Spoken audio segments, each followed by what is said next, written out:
जी, तो दोस्तों आपको वेलकम कहता हूँ आई फ्रैक्शनर के लर्निंग वीडियो ट्यूटोरियल्स में। आज के वीडियो ट्यूटोरियल में हम हॉलीडेज़, वेकेशंस, छुट्टियों के बारे में बात करेंगे कि जब हम छुट्टियों पे जा रहे हों तो इंग्लिश में कैसे कहते हैं, किन किन चीज़ों की ज़रूरत होती है, वीज़ा पासपोर्ट से रिलेटेड अगर हम फॉरेन कंट्री जा रहे हैं तो उससे रिलेटेड इंग्लिश क्या होती है। तो शुरू करते हैं जी अपना आज का video tutorial.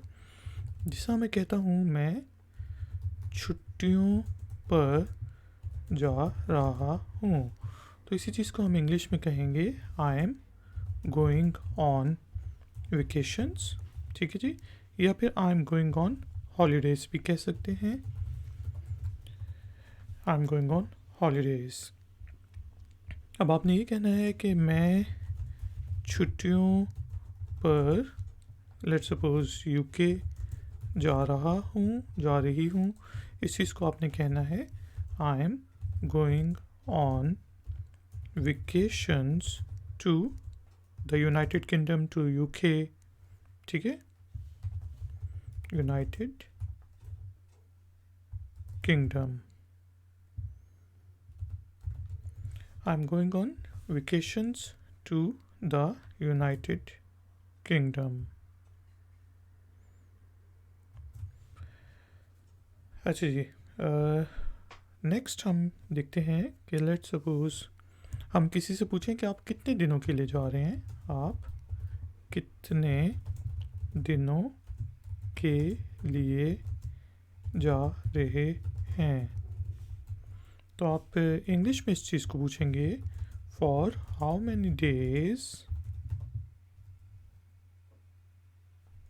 Are you going. For how many days are you going. मैं लेट्स सपोज एक महीने के लिए जा रहा हूँ। मैं एक महीने के लिए जा रहा हूँ। इस चीज़ को आपने इंग्लिश में कहना है I am going for uh month. I am going for a month. मैं एक महीने के लिए जा रहा हूँ। आई am going for a month.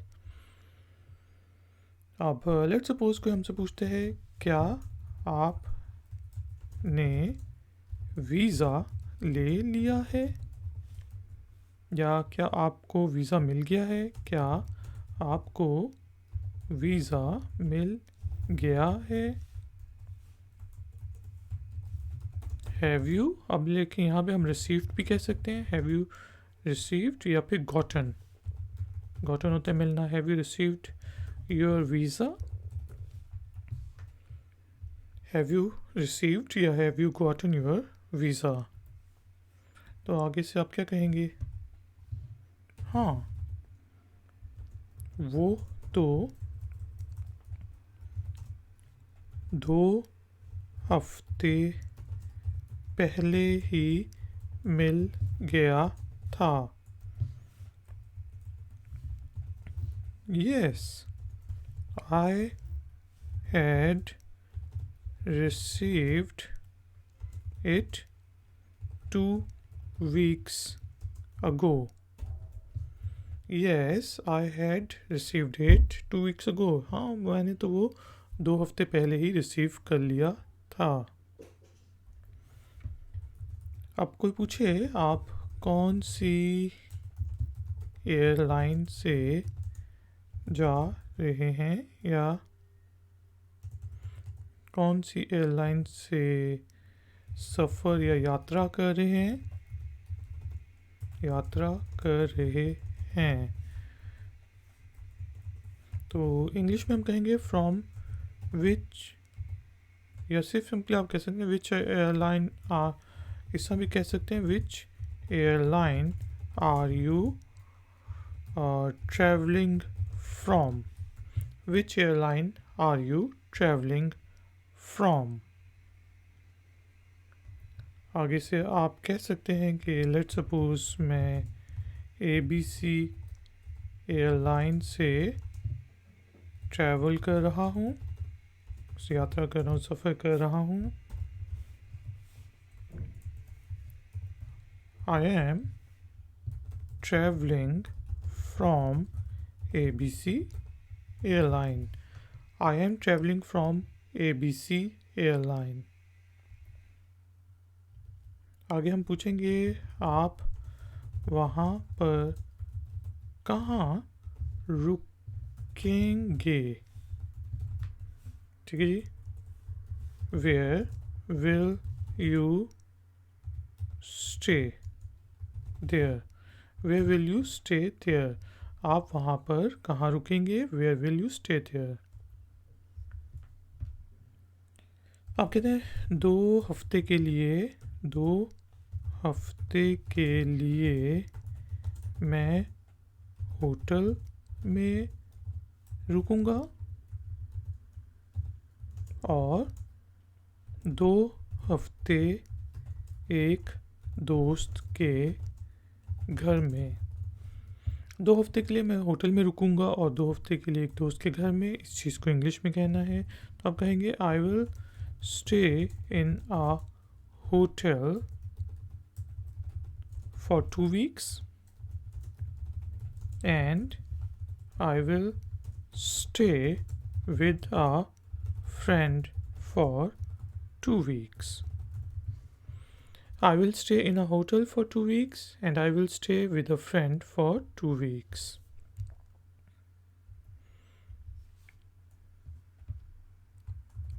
आगे पूछा जाता है कि आप वहाँ पर कहाँ कहाँ जाएंगे।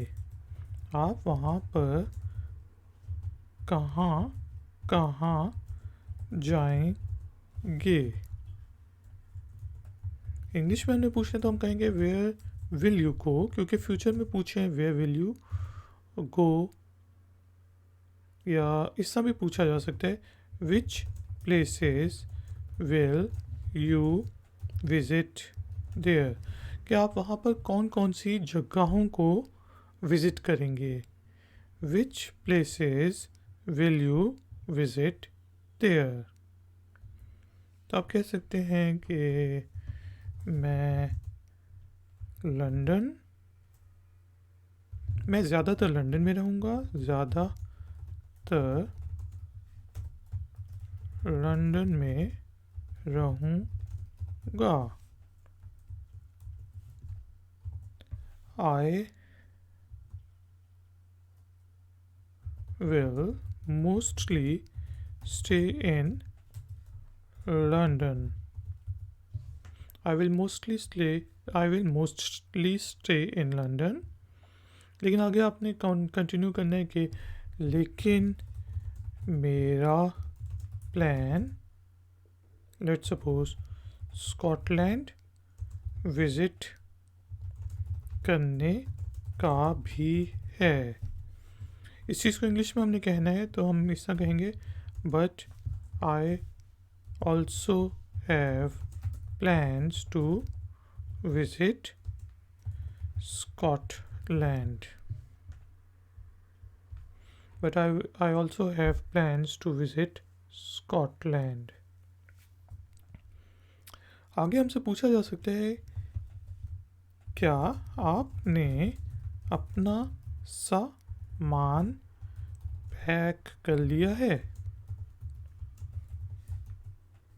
तो इंग्लिश में हमने इसको कहना है तो हम कहेंगे have you packed your luggage. क्या आपने अपना सामान पैक कर लिया है। Have you packed your luggage. तो आगे आप कह सकते हैं हाँ मैंने तकरीबन पैकिंग ख़त्म कर ली है। तो इस चीज़ को इंग्लिश में हमने कहना है तो हम कहेंगे yes I have almost finished packing. Yes, I have almost finished packing.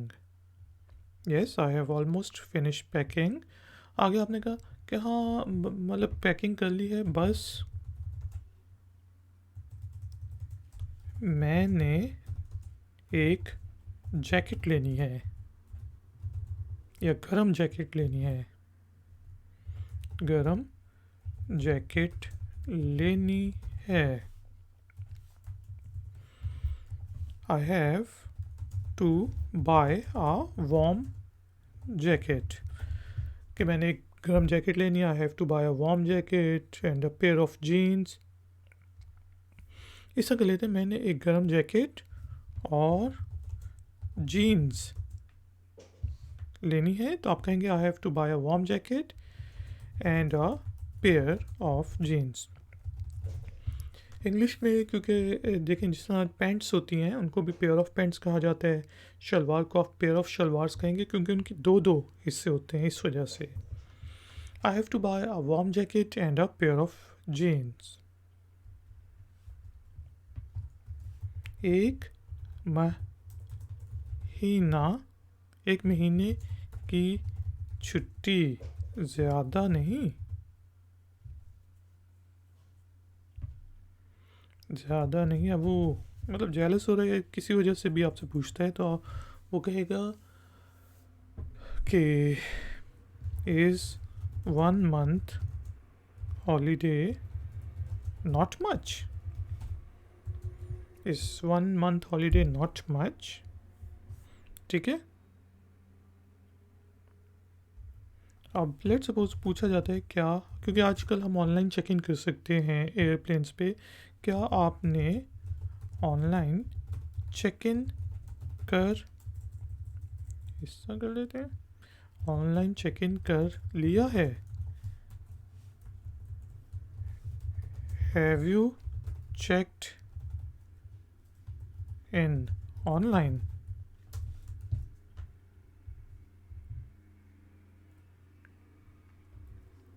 अब लेट सपोज वो कहते हैं कि हाँ, हम कहते हैं जाने के लिए तो ऑनलाइन चेक इन कर लिया है, ऑनलाइन चेक इन कर लिया है। तो इंग्लिश में हम कहेंगे yes I have checked in online for out going. ठीक है, आउट गोइंग होते जाना। हाँ, yes I have checked in online for out going. लेकिन आने के लिए चेक इन नहीं हो रहा, बट आई, या इस समय भी देखें जब हमने लेकिन से शुरू करना हो तो फॉर्मल इंग्लिश में कहते हैं however I can't check in for coming back. For my back flight भी कह सकते हैं, however I can't check in for coming back. अब सवाल पूछा जाएगा, क्या आपने होटल से कंफर्म कर लिया है, क्या आपने अपनी बुकिंग होटल बुकिंग कंफर्म कर ली है, क्या आपने अपनी होटल बुकिंग कंफर्म कर ली है। तो इंग्लिश में हम कहेंगे have you confirmed your hotel booking, have you confirmed your hotel booking.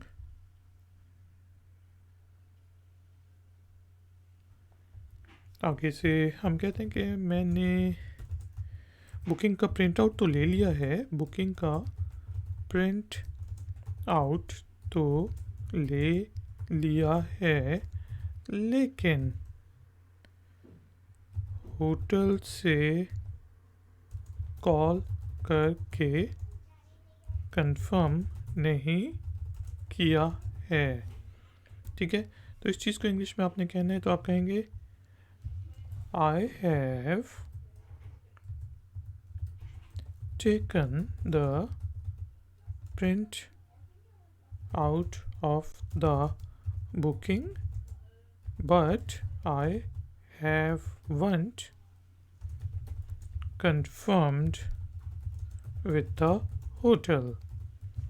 I have taken the print out of the booking, but I have not confirmed with the hotel.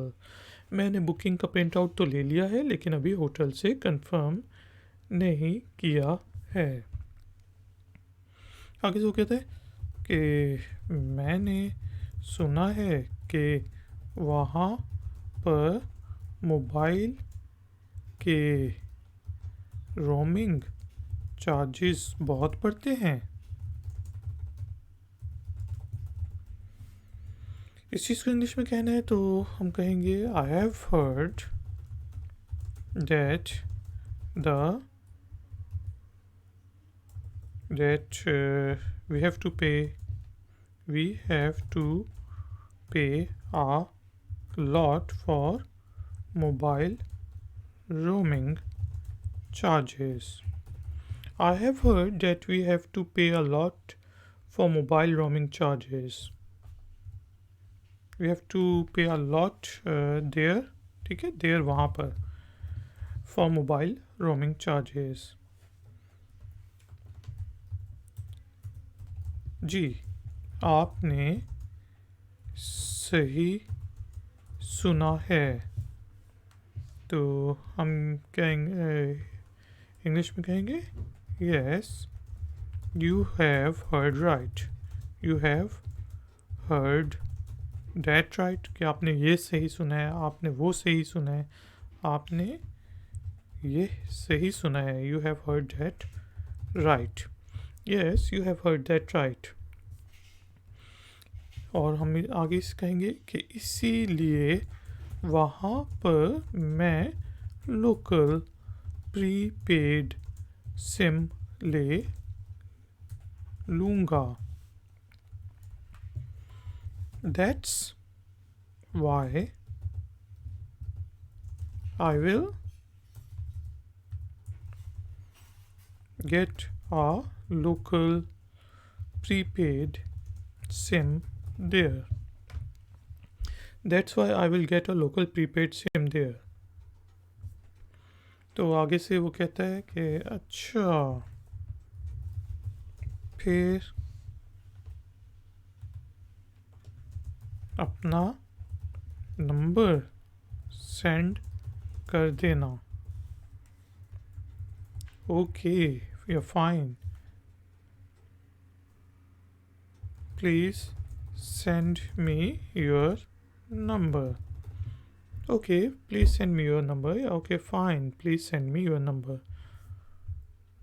तो आप कहेंगे यार व्हाट्सएप का number तो यही रहेगा। तो English में हम कहेंगे फ्रेंड व्हाट्सएप नंबर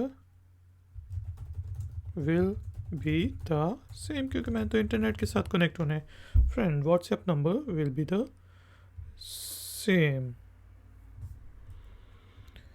तो आगे से वो कहता है कि लेट्स सपोज अच्छा गुड,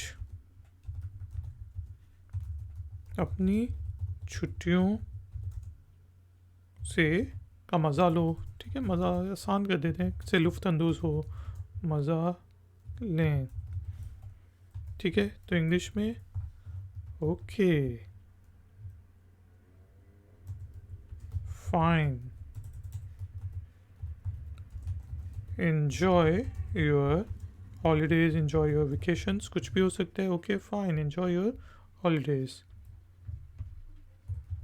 बिल्कुल, आप अपना ख्याल रखना। अब क्योंकि हम रुखसत हो रहे हैं, जा रहे हैं, अपना ख्याल रखना।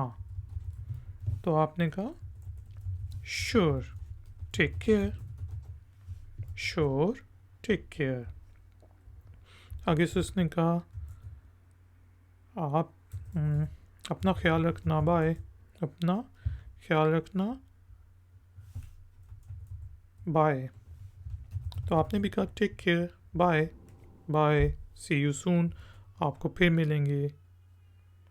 तो दोस्तों ये छोटा सा एक डायलॉग था दो लोगों के दरमियान कि एक बंदा हॉलीडेज़ के लिए जा रहा है और उसका दोस्त उससे उसके बारे में पूछ रहा है। तो आप भी इसी तरह अगर हॉलीडेज़ पे जा रहे हैं या फिर आपका कोई दोस्त हॉलीडे पे जा रहा है तो उससे ये इंग्लिश के सेंटेंसेस यूज़ करते हुए कन्वर्सेशन कर सकते हैं। उम्मीद है आपको ये वीडियो ट्यूटोरियल पसंद आई होगी। वीडियो को लाइक ज़रूर करें, शेयर ज़रूर करें और अगर आप नए हैं तो मेरे चैनल को ज़रूर सब्सक्राइब करें। मैं हूँ iFactioner, मिलूँगा आपसे एक और नए वीडियो ट्यूटोरियल में। Until then, take care, keep learning, keep enjoying. Good day. Like, share, subscribe. iFactioner.